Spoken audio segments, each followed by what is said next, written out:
सर्वांना नमस्कार. डॉक्टर बाबासाहेब आंबेडकर मराठवाडा विद्यापीठांतर्गत HRD विभागाच्या वतीने सुरू असलेल्या 11व्या व 12व्या उद्बोधन वर्गात मी डॉक्टर शरद बोराडे, मराठी विभाग, लाल बहादूर शास्त्री महाविद्यालय, परतूर, रोल क्रमांक 20, आपणा सर्वांचे मनपूर्वक स्वागत करतो. मित्रहो, आज सेमिनारसाठी निवडलेला जो काही विषय आहे तो विषय आहे ना. दो. महानोर यांच्या गांधारी कादंबरीचे अवलोकन. गांधारी कादंबरीचे अवलोकन करत असताना कादंबरी या वाङ्मय प्रकाराकडे जर बघितले तर इंग्रजी कालखंडानंतर मराठी साहित्यामध्ये आलेला हा महत्त्वाचा असा एक वाङ्मय प्रकार आहे. मानवी जीवनाचे व्यापक पट उलगडून सांगणारा एक महत्त्वाचा वाङ्मय प्रकार म्हणून या वाङ्मय प्रकाराकडे आपल्याला पाहता येईल. मानवी जीवनाचे, मानवी संस्कृतीचे एक व्यापक पट उलगडून दाखवणारा गंभीर असा हा प्रकार, गंभीर असा असणारा हा प्रकार आहे. त्यामुळे कथेसारखी या वाङ्मय प्रकाराची दीर्घ परंपरा जरी नसली तरी मराठी साहित्यामध्ये या वाङ्मय प्रकारामध्ये विपुल असं लेखन झालेलं आपणास दिसून येईल. इंग्रजी कालखंडानंतर जे काही स्वातंत्र्यपूर्व कालखंडात सामाजिक स्थित्यंतरांचा आढावा घेण्याचं कामसुद्धा या वाङ्मय प्रकारातून झालेलं दिसून येते. या वाङ्मय प्रकाराचे जसे गंभीरपणे या वाङ्मय प्रकाराकडे लेखक जसे पाहतात तसे या वाङ्मय प्रकाराचे काही महत्त्वाचे असे प्रकारसुद्धा आपल्याला दिसून येतात.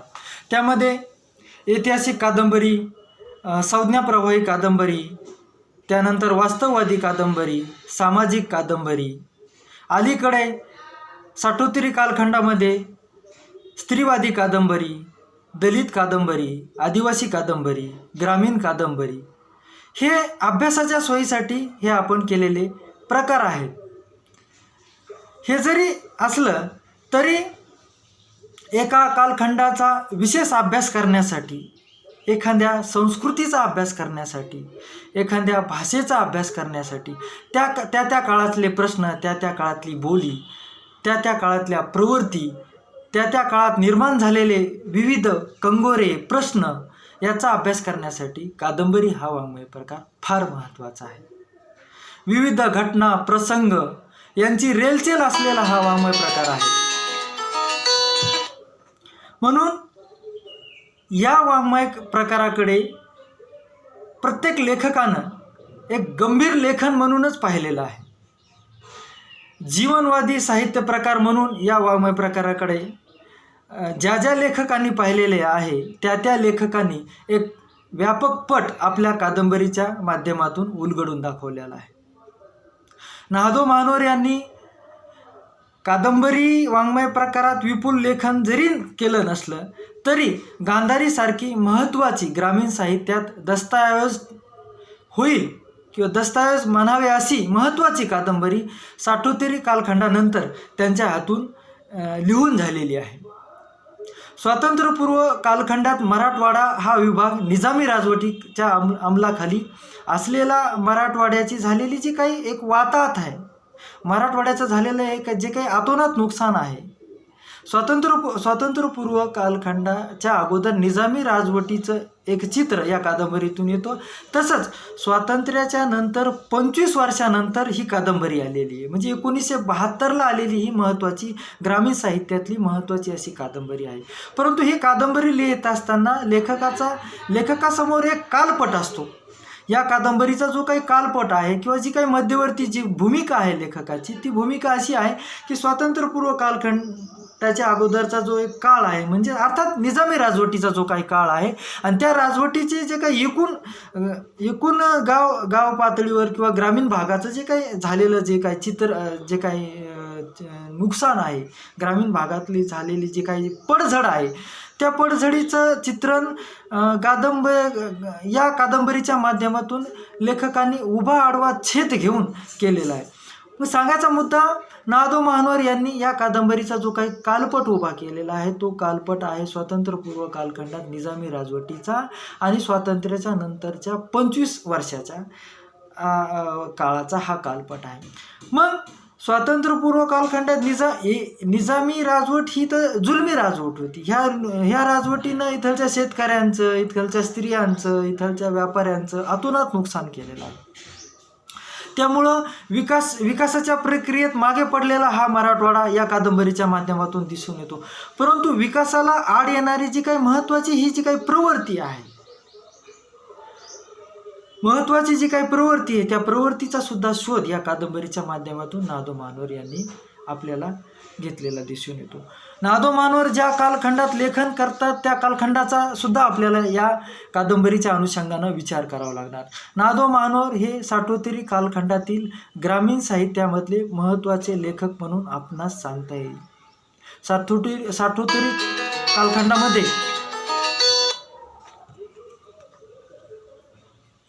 साठोत्तरी कालखंडामध्ये लेखन करणारी जी काही ग्रामीण साहित्यामधील जी दुसरी महत्त्वाची पिढी आहे त्यामध्ये उद्धव शेळके, मधु मंगेश कर्णिक, आनंद यादव, रारम बोराडे, दत्ता भोसले, चंद्रकुमार नलगे, वासुदेव मुलाटे, भास्कर चंदनशिव यांचा प्रामुख्याने आपणास समावेश करता येईल.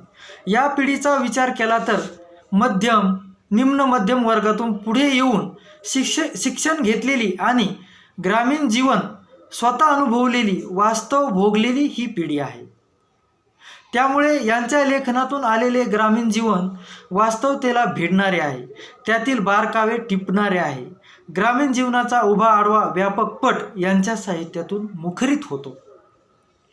त्यातूनच मग बनगरवाडी, ढग, चक्र, गोतावळा, गांधारी, पाचोळा, इंधन, वावटळ, माहीमची खाडी अशा कादंबऱ्यांनी रंजनवादी कादंबऱ्याचे युग संपुष्टात आणले. या काळात कादंबरीने सामाजिक समस्यांना हात घातला. माणसांचे दुःख, कष्टमयता, दारिद्र्य यांचा परिस्थितीशी चाललेला संघर्ष त्यात प्रामुख्याने येऊ लागला. या अनुषंगाने महानोरांच्या गांधारी कादंबरीचे अवलोकन करता येईल.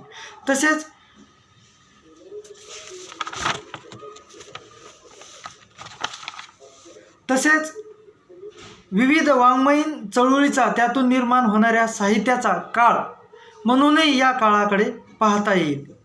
त्यात ग्रामीण साहित्याची चळवळ, दलित साहित्याची चळवळ, नियतकालिकाची चळवळ अशा विविध वाङ्मयीन चळवळी ज्या काळात ना. धों महानोर लेखन करत होते त्या काळात साहित्याच्या प्रांतामध्ये चालू होत्या आणि त्याचाही परिणाम एक आत्मभान येण्यासाठी आणि नेमकेपणानं लिहिण्यासाठी या चळवळींचाही आपल्याला विचार करता येईल.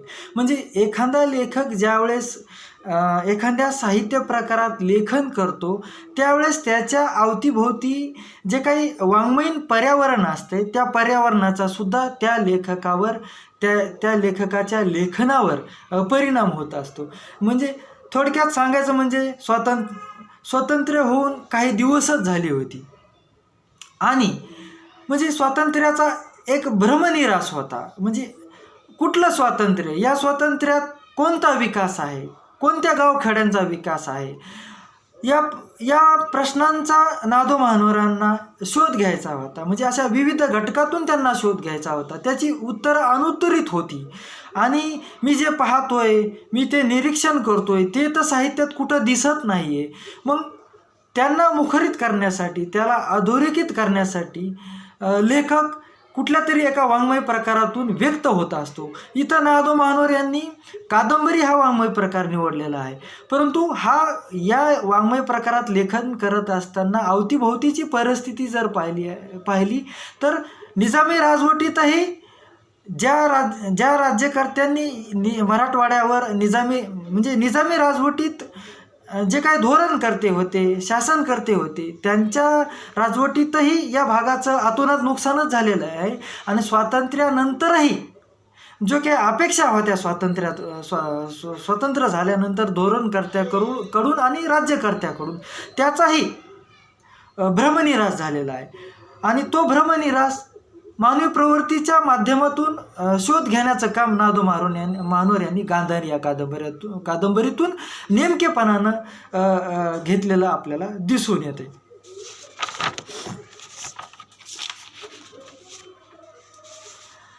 रानात प्राण गुंतलेला कवी म्हणून या लेखकाची स्वतंत्र ओळख आपल्याला सांगता येईल. हिरव्या बोलीचे कवी, रानकवी, निसर्ग कवी ही त्यांच्या कवितेची ओळख. थोडक्यात निसर्गभान जागविणारे कवी म्हणून संपूर्ण महाराष्ट्राला त्यांची ओळख आहे.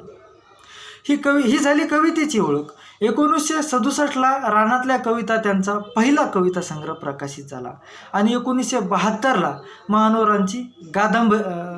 महानोरांची गांधारी ही कादंबरी प्रकाशित झाली आणि 1982ला गावाकडल्या गोष्टी हा कथासंग्रह प्रसिद्ध झाला.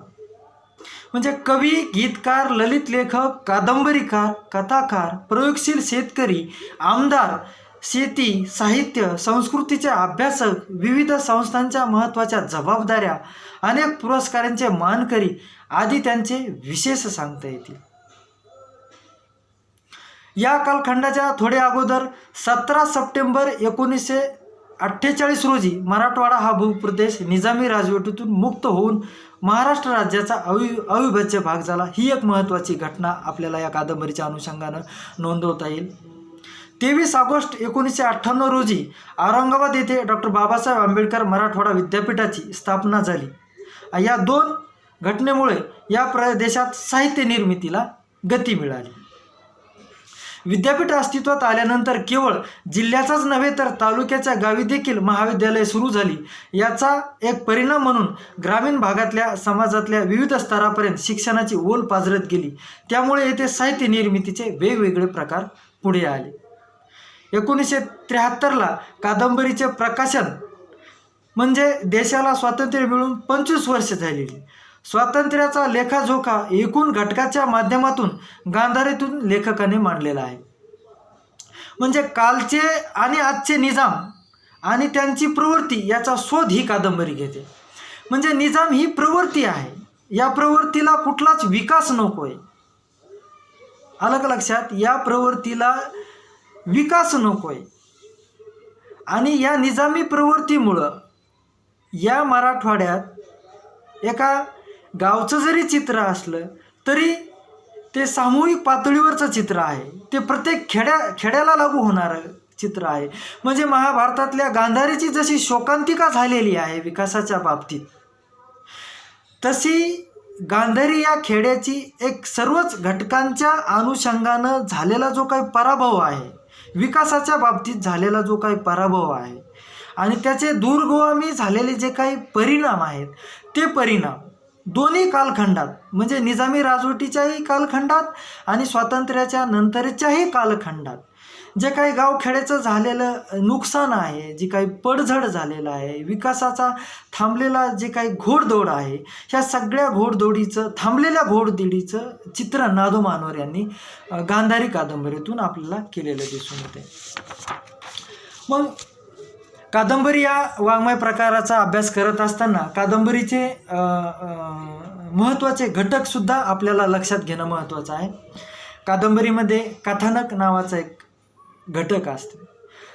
तर त्या कथानकाच्या अनुषंगानं ती कादंबरी प्रवाही करण्यासाठी लेखक जाणीवपूर्वक कथानकाची निर्मिती करत असतो. त्यानंतर कथानकाला व्यक्तिचित्रणाची जोड देऊन त्या प्रवृत्ती, मानवी जीवनाच्या त्या प्रवृत्ती व्यक्तिचित्रणाच्या माध्यमातून लेखक त्या कादंबरीमध्ये किंवा कथेमध्ये लेखक उभा करत असतो. म्हणजे कथानक, व्यक्तिचित्रण, निवेदनशैली, भाषा, कालावकाश आदी घटक हे कादंबरीच्या अनुषंगानं, अभ्यासाच्या अनुषंगानं फार महत्त्वाचे आहे. इथंही या घटकाच्या अनुषंगानं आपणास या कादंबरीचा अभ्यास करता येईल. म्हणजे कादंबरीचे घटकसुद्धा कादंबरीचा अभ्यास करताना नेमकेपणानं समजणं फार आवश्यक आहे. म्हणून मी या ठिकाणी मुद्दाम या कादंबरीच्या घटकांचा उल्लेख केला. त्यामध्ये कथानक, व्यक्तिचित्रण, निवेदनशैली, भाषा, कालावकाश ही कादंबरीची घटक आहे.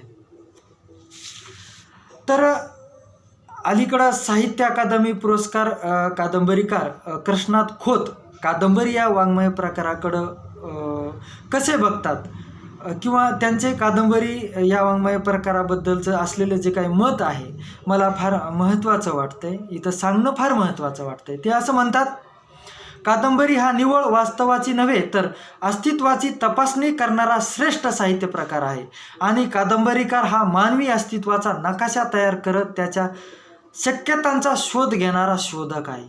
मानवी अस्तित्वाच्या शक्यतांचा शोध घेणारा कादंबरीकार हा शोधक आहे.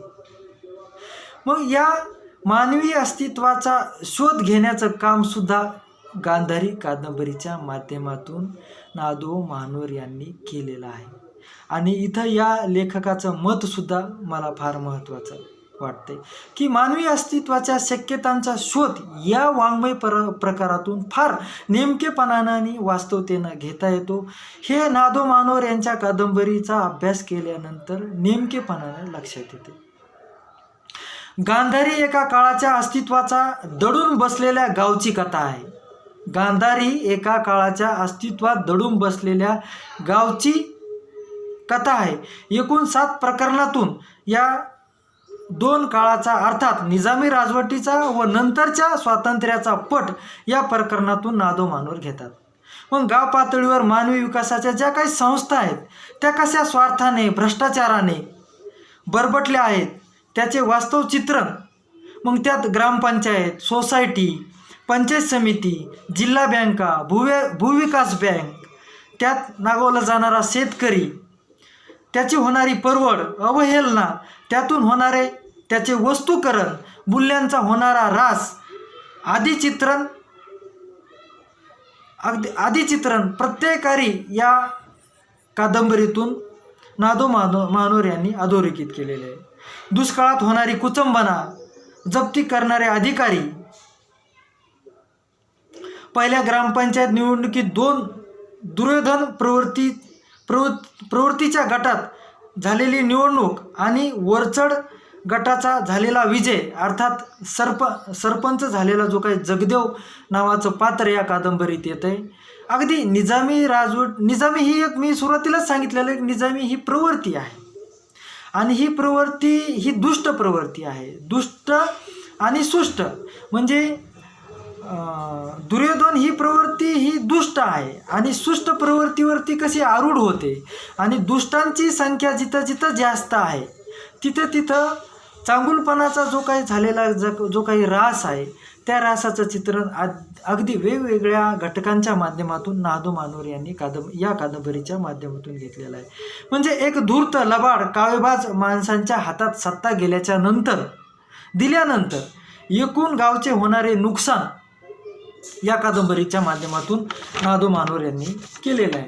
म्हणजे सांगायचा मुद्दा ग्रामीण भागाचा विकास करणाऱ्या ज्या काही महत्त्वाच्या संस्था आहेत मग तिथे ग्रामपंचायत असेल, सोसायटी असेल, त्याच्यानंतर पंचायत समिती असेल, जिल्हा परिषद असेल, याच्यात ह्या सगळ्या संस्थांचा कारभार दुष्ट प्रवृत्तीच्या लोकांनी घेतल्यामुळं हा सगळा कारभार अनैतिक पद्धतीनं चालू आहे, भ्रष्टाचारी पद्धतीनं चालू आहे. आणि मग त्यात सामान्य माणसांची ही जी काही होणारी कोंडी आहे, होरपळ आहे, त्याची होणारी जी काही कुचंबना आहे आणि यामुळे ग्रामीण भागाचा जो काही विकास आहे तो विकास कसा थांबलेला आहे. म्हणजे निजामी राजवट होती ती गुलामीची राजवट होती आणि त्या गुलामीच्या राजवटीत आपण गृहीतच धरलं होतं की नुकसान होणारच होतं. परंतु देशाला स्वातंत्र्य झालेलं आहे, आपल्याला एक स्वातंत्र्याचा एक अधिकार आलेला आहे, मतदानाचा अधिकार आलेला आहे, व्यक्ती स्वातंत्र्याचा अधिकार आलेला आहे, लोकशाहीचा अधिकार आलेला आहे. मग ह्या अधिकाराचा खरंच इथं वापर होतोय का?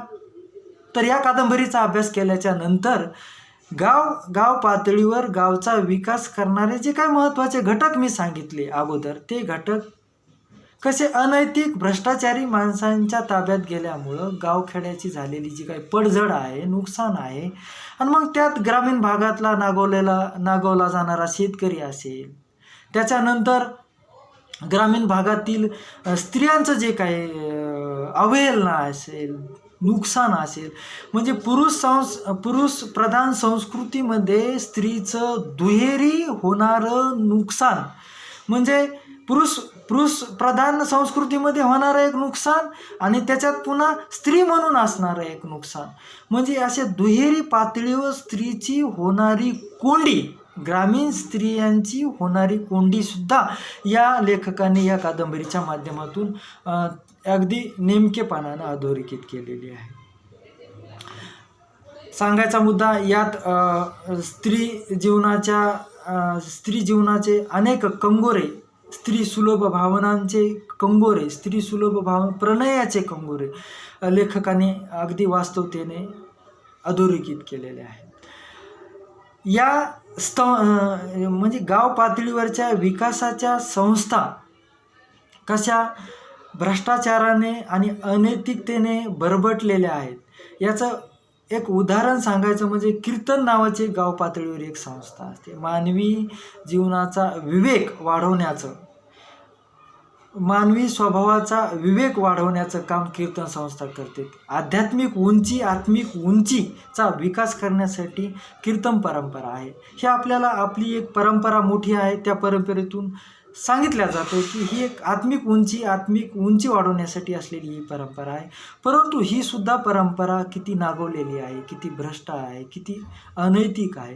म्हणजे ही परंपरा चालवणारे महाराज, गाव पातळीवरचे जे काही महाराज आहेत, सर्वच म्हणत नाही, परंतु त्याचं प्रमाण जे आहे ते चांगल्या बोटावर मोजण्या इतके खूप कमी लोक आहेत, परंतु ते किती आहेत हे सुद्धा तपासण्याचा शोध घेण्याची एक वेळ आलेली आहे. स्वातंत्र्य झाल्यानंतर 25 वर्षानंतरचं हे चित्र आहे. म्हणजे कीर्तन नावाची संस्था ते चालवणारे महाराज आणि त्यांनी केलेला भ्रष्टाचार म्हणजे अनैतिक वागणं असेल, एखाद्या स्त्रीचा भोग घेणं असेल, तिला जाळ्यात घेणं असेल, तिचा लैंगिक वापर असेल, तिला फसवणूक असेल, म्हणजे ग्रामीण भागातील भोळ्या भाबड्या भक्तांचं लैंगिक शोषण ही महाराज लोक कशी करतात याचं सुद्धा वास्तव चित्रण या कादंबरीच्या अनुषंगाने लेखकाने केलेलं आहे. शेतकऱ्यांच्या माध्यमातून ग्रामीण भागातील ज्या काही संस्था आहेत, पंचायत समिती असेल, सोसायटी असेल, जिल्हा परिषद असेल, यांचे अधिकारी लोक, मग त्यात ग्रामसेवक असेल, तलाठी असेल,